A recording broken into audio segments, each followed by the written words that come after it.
Is that good? Boy, what I would give for like a class or like a giant whiteboard. Uh, uh, so today I wanted to cover an important topic that I think has uh, relevance. Um, I mean, it's a big deal. Um, Consent.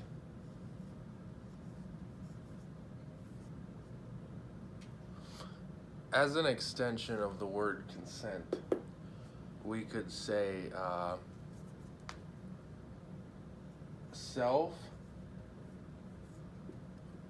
determination. Am I spelling that right? Determination. I gotta like relearn English. Consent, self determination. These are all talking about the same principle. Um, where do I begin? So, I think there is a frighteningly common misunderstanding of these terms. I'm going to use an economic example, if I may. Sales. So, say you have eye problems and you need a prescription for your sight to be able to see. Um, you go to an optometrist or an eye doctor and you get a checkup, they diagnose you with some kind of degenerative eye thing where you need glasses, prescription glasses, in order to just see day-to-day life. Otherwise, everything's like blurry. Um, you go there, you get the prescription, and then you go to pay for it, pay for the prescription, and it's like hundreds of dollars. Unaffordable. Um, the way that capitalism works is supply and demand, but necessity has infinite demand. I mean, it has indefinite demand. For example, food. For example, shelter.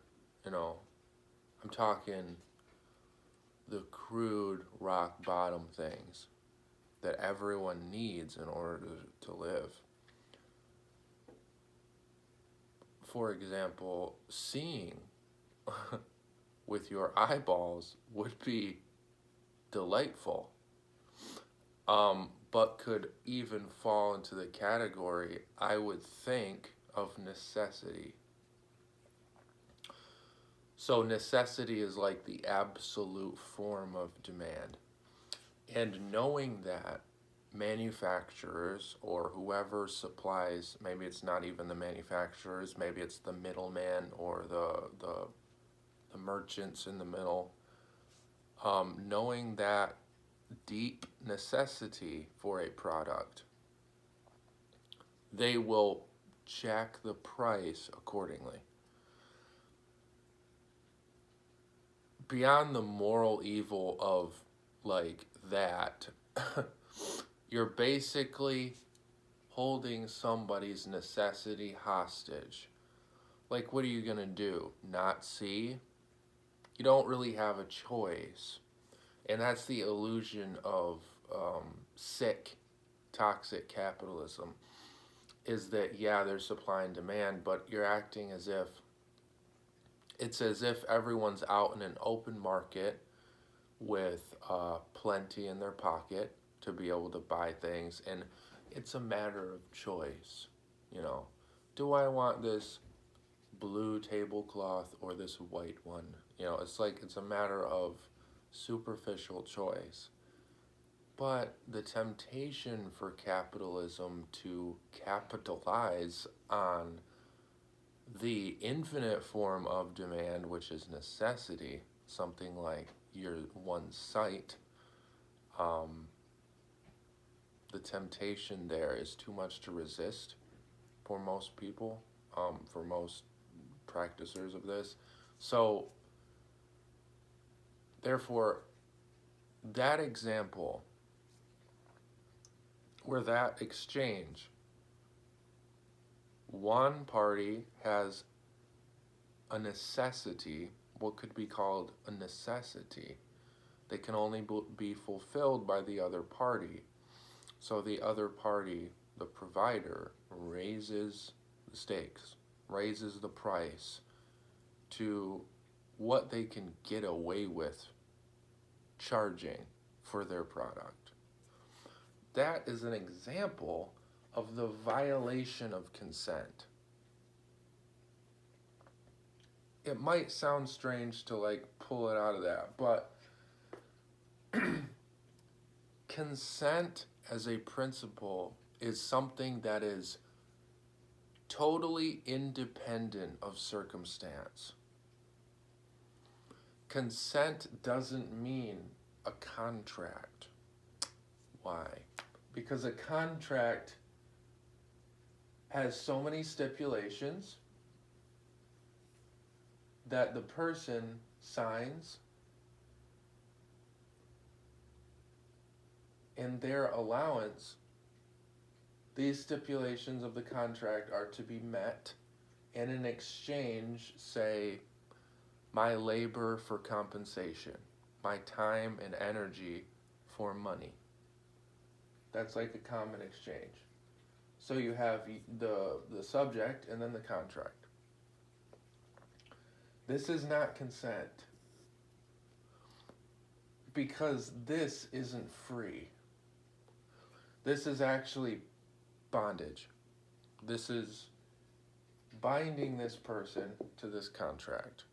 Similar, I mean, in a same flavor as with the eyeglasses example. In that scenario, the person is bound by their own necessity to freaking see out of their eyes. So naturally, they'd be willing to cough up as much as was necessary, maybe even get loans or charge it on credit cards, which then they'll end up paying like 2 or 3 times the amount that the glasses were originally worth because of interest and whatever. But the point is that this situation is, I'll put it this way, consent. Like, when the person signs this contract, when they're brought to this contract, this agreement, this signature of consent is delivered. But that's the thing. Actual consent, under any context, let me make that clear. Any context. You know what I'm talking about. Actual consent is free. Where's my eraser? Is free of all of this.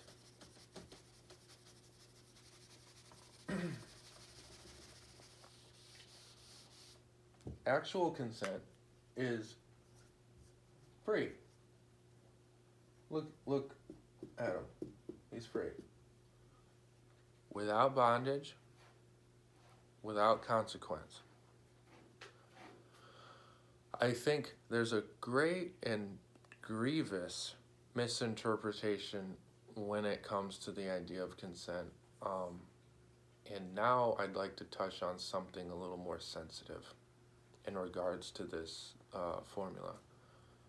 Sex.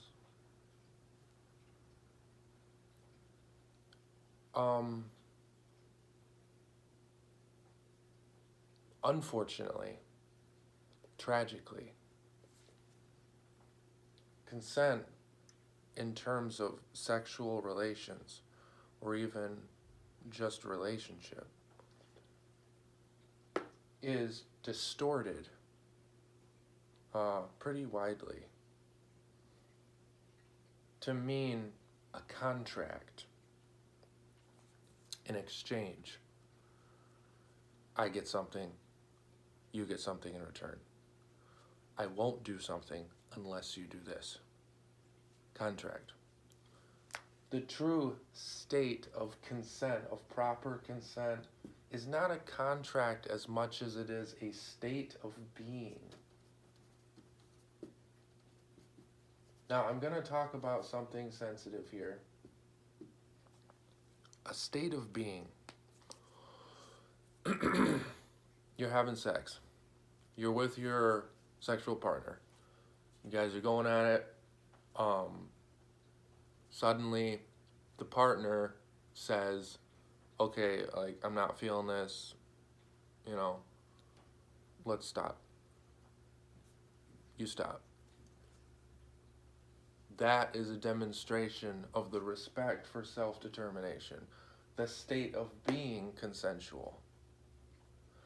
It is not, you go to have sex, you're doing things, okay, you keep going, you persuade, you try to convince, well, no, no, baby, it's fine, whatever. That is a violation of consent. Because consent isn't to be understood as a contract, an exchange. It's a state of being between two or more parties. It's a state of being, meaning, unlike a contract, consent can be withdrawn, put in, anytime, any place, at any point. Because there is no bondage. Well, she said that, we could go this far, and we went that far, so she agreed to it. That's what you're not understanding. It's a constant, I don't mean to implicate. It's a constant state that must be maintained. It's an atmosphere. Maybe that's what I'd better call it. Consent is an atmosphere that can fluctuate. And as soon as it does fluctuate, changes must be made in order to accommodate that fluctuation, that change in yes or no, between yes and no. It's not a binding contract.